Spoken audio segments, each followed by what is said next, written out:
I suppose I should begin by giving you a bit of background about me and my wife Jessica. We had been together for almost 8 years and married for 5. To others, we appeared to be the perfect couple. Of course, we had our little differences, like how I enjoyed cooking, while she preferred ordering food. But overall we got along well. We shared the same sense of humor and loved spending weekends either watching shows at home or going out with friends. Life seemed pretty good, or at least I thought it was. Things started to change a few months ago. First, the shift was subtle. Jessica began acting distant, and I could feel a strange tension between us. I initially brushed it off, thinking she was just overwhelmed with work. She had recently been promoted, and I assumed she was under stress. I noticed she began coming home later than usual, but she always had a reason ready. I had to finish a project, or we grabbed drinks after work. I wanted to believe her. I wanted to trust my wife. But deep down something didn't feel right. Then came the small changes. She started carrying her phone everywhere, even into the bathroom. I remember making a joke once saying, "Who are you texting, the president?" She laughed it off, but the feeling in my gut didn't go away. I couldn't shake the sense that something was wrong. One night, I woke up and saw her scrolling on her phone in the dark. When I asked who she was messaging, she snapped, "Why are you always snooping? Can't a woman have her privacy?" That was the first time I felt a deep sense of betrayal. It was like a small seed of doubt had been planted in my heart. Fast forward a couple of weeks, and I was a nervous wreck. I began noticing small contradictions in her stories. She talked about spending time with a new coworker, a guy named Mark. "He's really cool and funny," she said, rolling her eyes when I asked if he was single. I dismissed it at first. Many of my friends worked with women. It didn't have to mean anything. Then came the night of the concert. I had bought tickets to see her favorite band as a birthday surprise, but she didn't seem very excited. When the day arrived, she told me she couldn't go because she had to stay late at work for a last-minute project. I was disappointed but didn't want to pressure her. I gave her the tickets and told her to enjoy the night. I suppose I should begin by giving you a bit of background about me and my wife Jessica. We had been together for almost 8 years and married for 5. To others, we appeared to be the perfect couple. Of course, we had our little differences, like how I enjoyed cooking, while she preferred ordering food. But overall we got along well. We shared the same sense of humor and loved spending weekends either watching shows at home or going out with friends. Life seemed pretty good, or at least I thought it was. Things started to change a few months ago. First, the shift was subtle. Jessica began acting distant, and I could feel a strange tension between us. I initially brushed it off, thinking she was just overwhelmed with work. She had recently been promoted, and I assumed she was under stress. I noticed she began coming home later than usual, but she always had a reason ready. I had to finish a project, or we grabbed drinks after work. I wanted to believe her. I wanted to trust my wife. But deep down something didn't feel right. Then came the small changes. She started carrying her phone everywhere, even into the bathroom. I remember making a joke once saying, "Who are you texting, the president?" She laughed it off, but the feeling in my gut didn't go away. I couldn't shake the sense that something was wrong. One night, I woke up and saw her scrolling on her phone in the dark. When I asked who she was messaging, she snapped, "Why are you always snooping? Can't a woman have her privacy?" That was the first time I felt a deep sense of betrayal. It was like a small seed of doubt had been planted in my heart. Fast forward a couple of weeks, and I was a nervous wreck. I began noticing small contradictions in her stories. She talked about spending time with a new coworker, a guy named Mark. "He's really cool and funny," she said, rolling her eyes when I asked if he was single. I dismissed it at first. Many of my friends worked with women. It didn't have to mean anything. Then came the night of the concert. I had bought tickets to see her favorite band as a birthday surprise, but she didn't seem very excited. When the day arrived, she told me she couldn't go because she had to stay late at work for a last-minute project. I was disappointed but didn't want to pressure her. I gave her the tickets and told her to enjoy the night. Didn't mean for it to happen. I interrupted, my voice rising. You think that's an excuse? You made a choice, Jess. You chose to go to that concert with him instead of being honest with me. You chose to lie. The anger came crashing back like a wave. Her eyes were wide, desperate. I was lonely, she cried. You've been so busy with work. I just wanted to have some fun. It didn't mean anything. Fun. Snap. You think being with another man is fun. You think lying to me was some kind of game. Her face twisted in frustration, and she started shouting back. You don't understand. You're so caught up in your own world, you don't even see me anymore. I needed someone who paid attention to me. Someone who made me feel alive. We argued for what felt like hours, our words sharp and painful. The room was filled with anger and sadness. I could hardly recognize the woman I had once loved. Each excuse and accusation felt like another wound to my heart. Eventually, I shouted at her to leave the room. I was overwhelmed by emotions I didn't know how to handle after she stormed out. I sat alone in silence, feeling the weight of our marriage crash down on me. I wanted to scream, throw something, maybe even punch the wall, but I didn't. I just sat there, numb and hollow. The life we had built together now felt like a distant memory. All the promises, the shared dreams, they faded like smoke. The days that followed were a blur. I went to work and sat at my desk, pretending to be busy while my thoughts kept drifting back to Jessica. I found myself looking at our wedding photos, remembering the joy we felt that day. But now those memories were stained. I no longer saw love in those pictures. Only hurt and disappointment. I started digging for more information. Not just on social media, I wanted to know who Mark really was. The man who, at least for a while, had captured Jessica's attention. I learned he worked at the same company, just in a different department. They met at a team-building event and, according to Jessica, they clicked. I couldn't help but wonder. Did she ever mention me? Or was I just part of the life she wanted to escape? My friends could tell something was wrong. One evening, my best friend Dave invited me out for drinks. I almost said no, but I knew I needed to talk to someone. As we sat at the bar, he looked at me with genuine concern. What's going on, man? You've been off for weeks. I hesitated, then finally let the truth out. It's Jessica, she cheated on me. Saying those words felt like poison slipping from my mouth. Dave was shocked. Damn. Sorry, dude. So, what now? Are you going to try to work things out? I shook my head with a bitter laugh. Work it out? How do you fix something like that? It's not just a mistake you can forget. He listened quietly, then suggested I talk to a professional. You don't have to do this alone, man. Talk to someone. You deserve peace. That night, as I lay awake in bed, tossing and turning, I realized he was right. I couldn't stay stuck in this cycle of confusion and pain. I needed clarity. I needed to make a decision about my future. The following weeks were tough. I couldn't stand being around Jessica, but I also couldn't completely avoid her. I was stuck in a strange place between love and betrayal, anger and heartbreak. That's when I decided I had to take control. I couldn't let her define my story anymore. I considered revenge. I won't lie. I wanted her to feel the pain I was carrying. But I also knew that healing had to come first. I had to rebuild myself before anything else. My friends could tell something was wrong. One evening, my best friend Dave invited me out for drinks. I almost said no, but I knew I needed to talk to someone.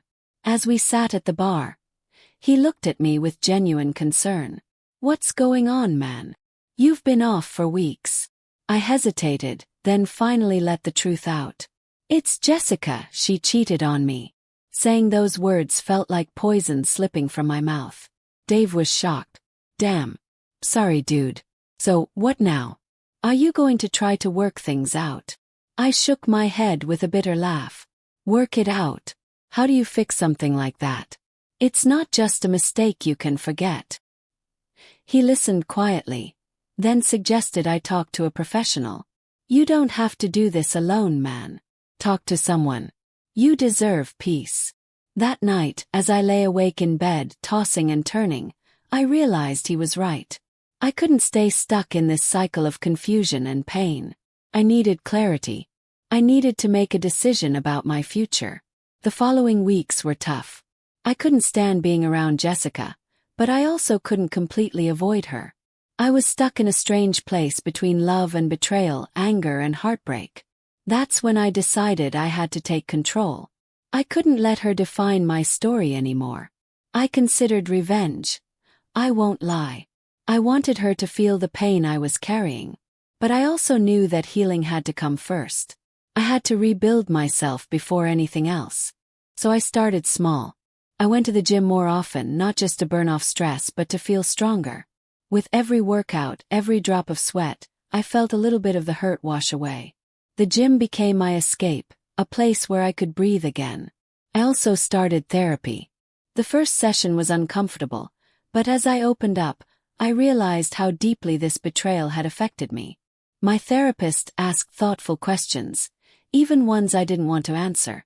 "Why do you think Jessica cheated?" she asked one day. Caught me off guard.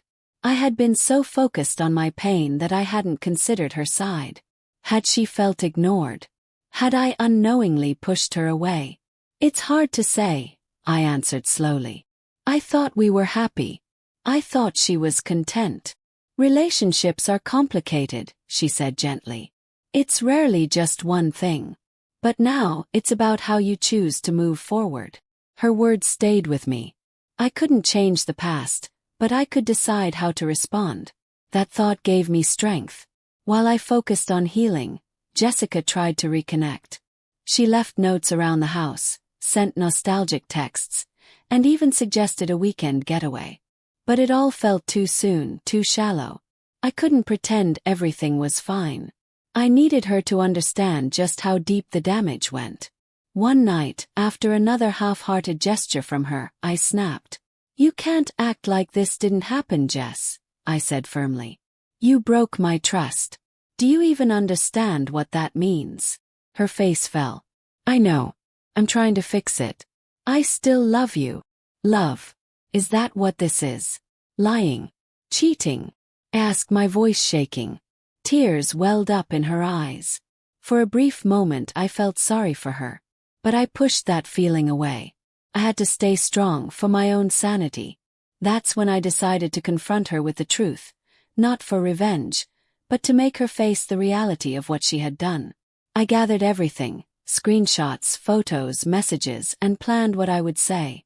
When the day came, I asked her to sit down in the living room. She walked in, cautious, sensing something serious. "Jess," I began, "I've been thinking a lot. I've been working on myself. But I need you to really understand what you've done." Then I laid it all out. Every piece of evidence. Every moment she thought she had hidden. Her face turned pale. "Why would you do this?" I asked, my voice steady but full of pain. "You knew this would destroy me. You knew what you were risking." She stammered, I didn't think you'd find out. I thought I could keep it separate from us." "Separate?"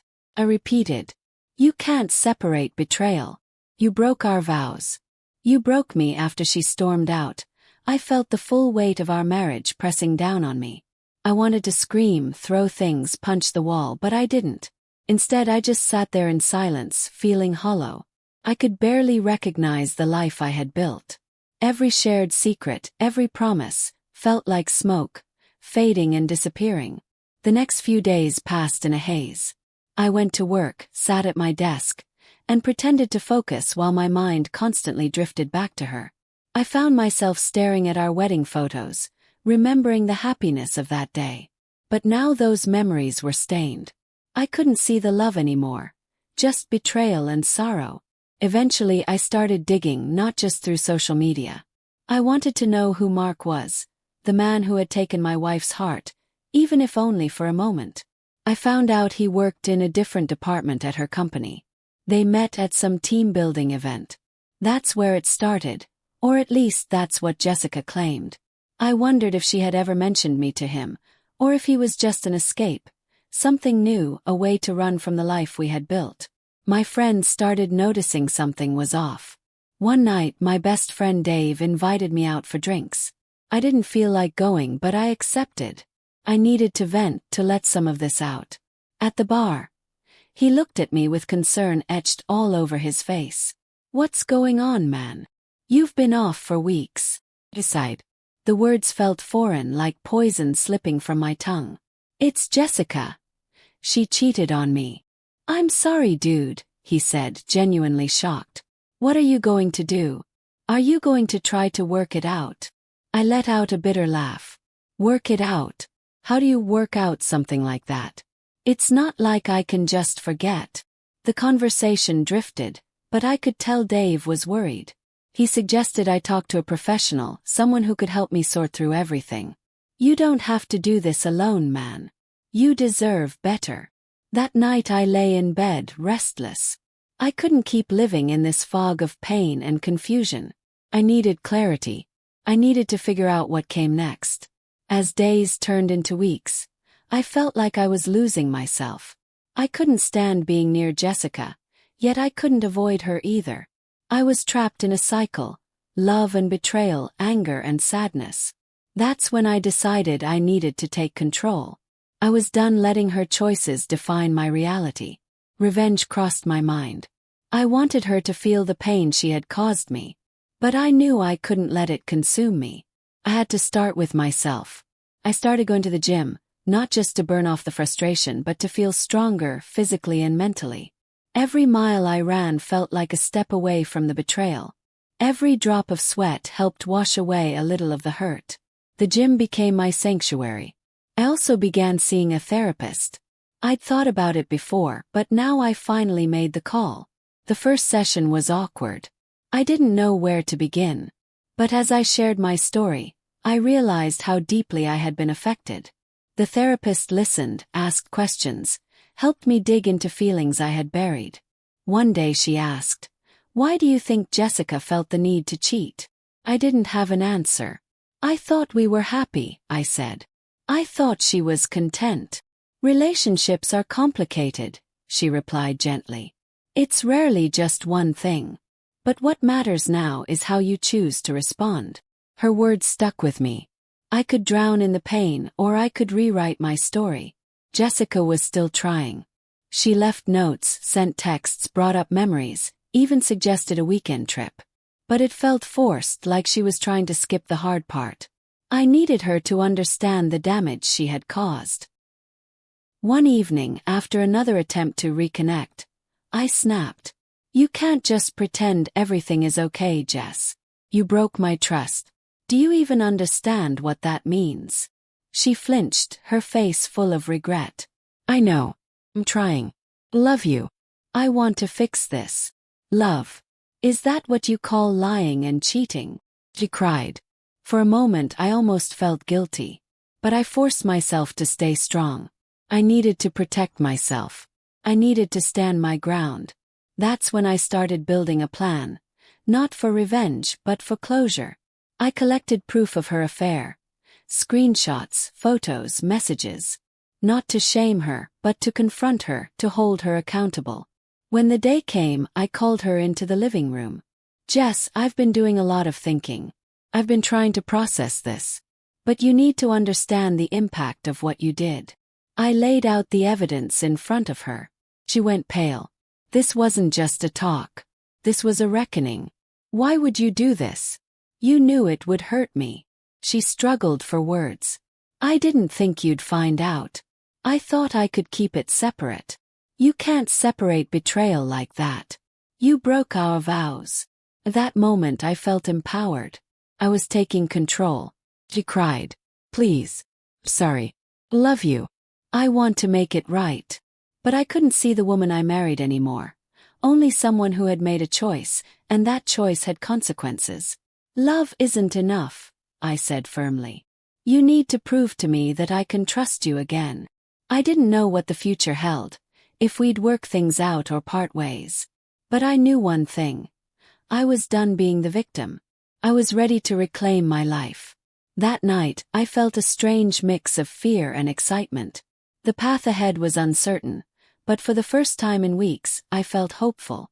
I was ready to shed the past and build a better future. I had decisions to make. decisions that could shape the rest of my life. For the first time in a long while, I felt a spark of hope and a sense of freedom. The choice was mine. I could stay or I could walk away. But whatever I decided, it had to come from strength, not fear. That night, in the quiet of my thoughts, I began to sketch a path forward. A plan that wasn't tied to the pain of the past, but focused on building the future I wanted, whether Jessica was part of it or not. Deep down, something stirred. A small but steady feeling of confidence. I was ready to face whatever came next. Days passed, and each one brought a new wave of emotion. I bounced between anger and longing, between confusion and moments of clarity. Whenever I looked at Jessica, memories flooded in, times when our trust was strong, when love came easily.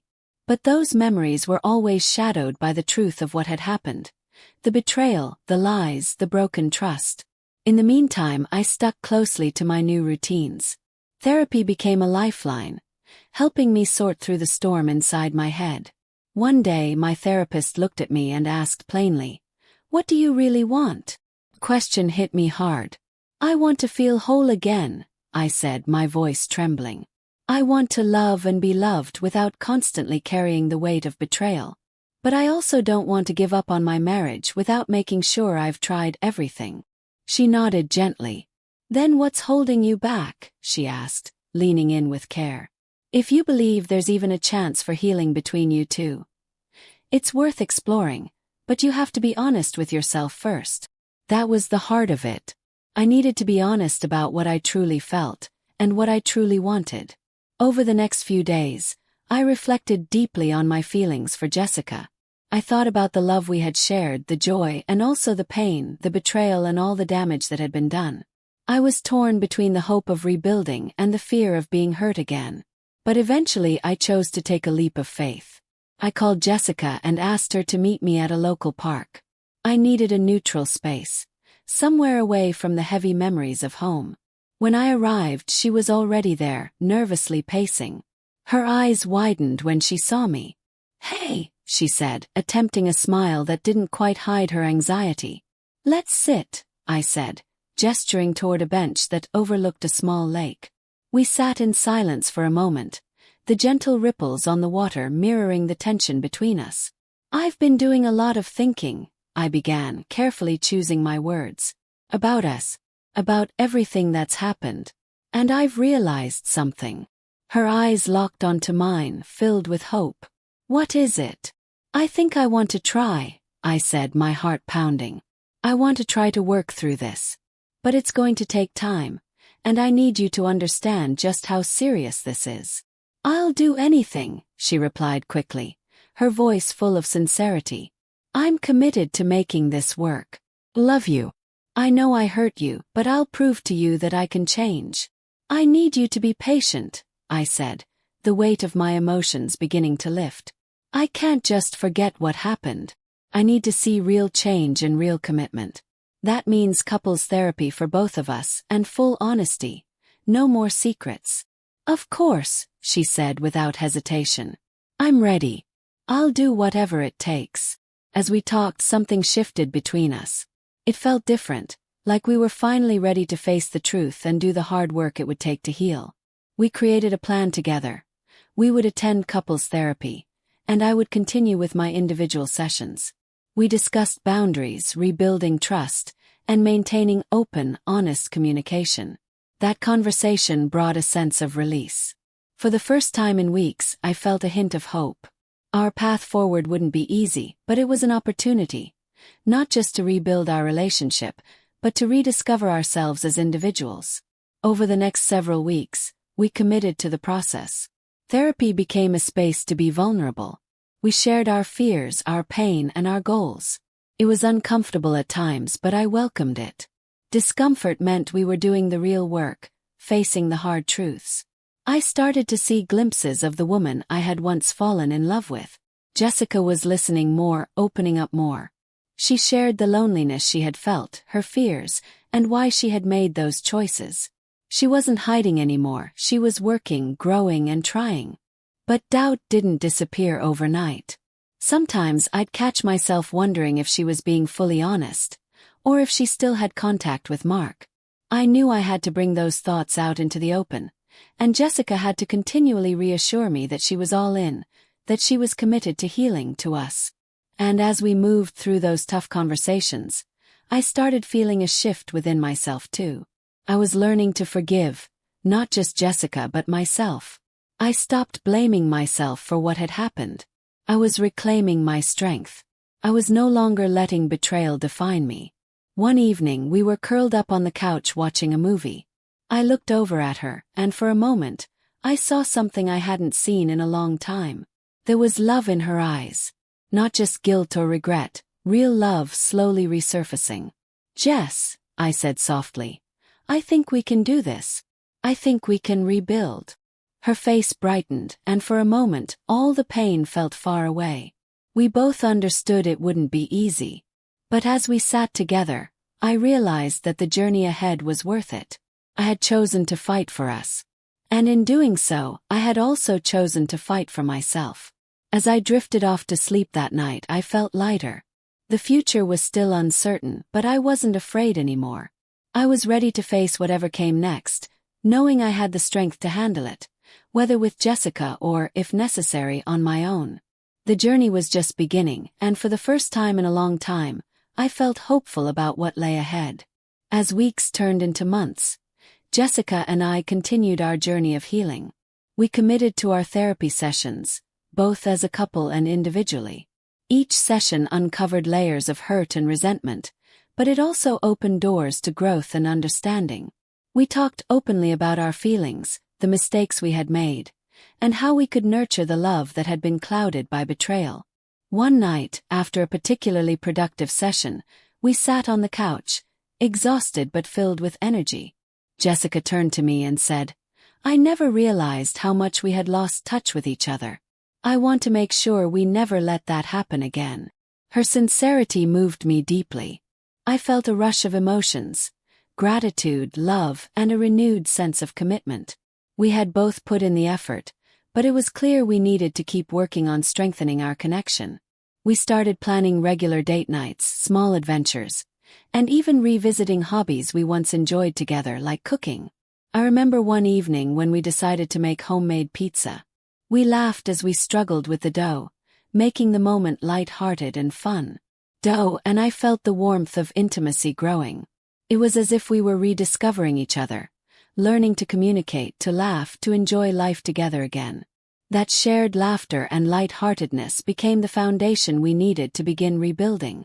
It reminded me that healing doesn't always come through heavy conversations. Sometimes it comes in the form of a smile or a quiet moment of connection. But the journey wasn't without its trials.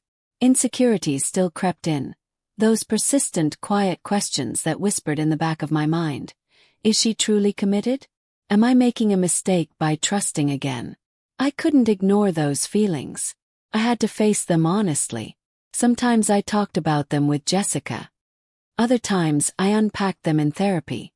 One evening during a session, I finally gave voice to the fear I'd been holding on to. "I want to believe we can move forward," I said, my voice trembling. "But I'm scared. I don't want to keep reliving the past in my head. I want to trust her, but it's hard." Jessica sat beside me, quiet for a moment before she spoke. Her voice was steady, her eyes filled with understanding. "I know it's hard for you.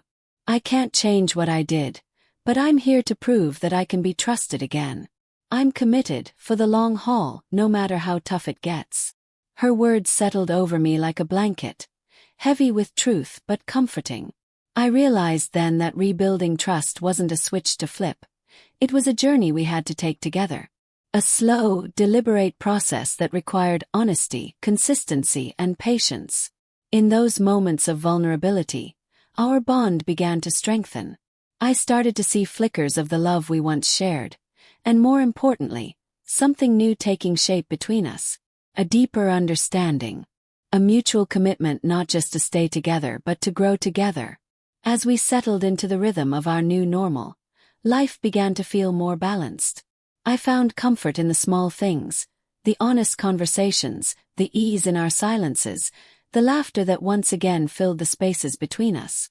We started celebrating the little victories, when Jessica sent a thoughtful text in the middle of the day, or when we had an impromptu dance in the kitchen while dinner simmered on the stove. One afternoon, while I was making coffee, Jessica came up behind me and wrapped her arms around my waist. "You know," she said softly, "I used to think we had a good marriage before, but now it feels different. Like we're building something stronger." I turned to face her, searching for the right words. "It's not just about what we had," I replied. "It's about what we're creating now together.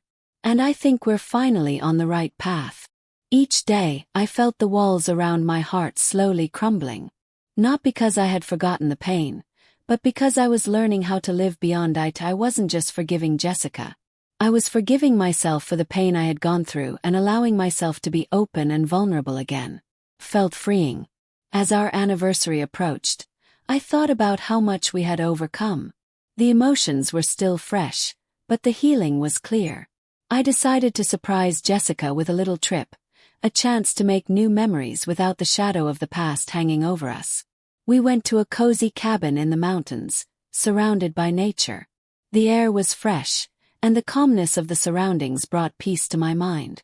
We hiked, cooked together, and spent hours talking by the fire, reflecting on our journey and dreaming about the future. It felt like we were starting anew, letting go of the past and embracing the love we were rebuilding.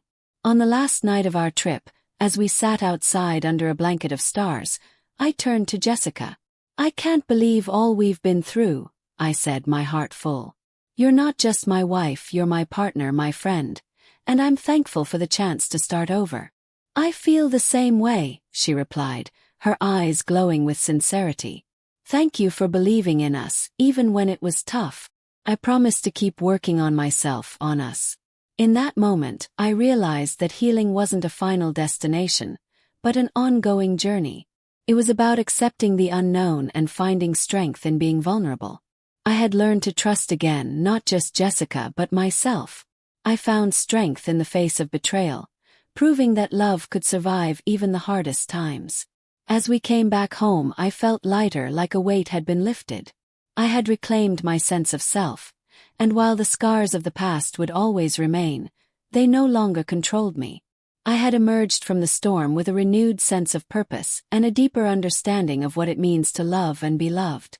Life may not be perfect, but it was ours. And I was ready to face whatever came next, together. In the end, I realized that while the past was a part of our story, it was the choices we made moving forward that would truly shape our future. And I was determined to make it a beautiful one.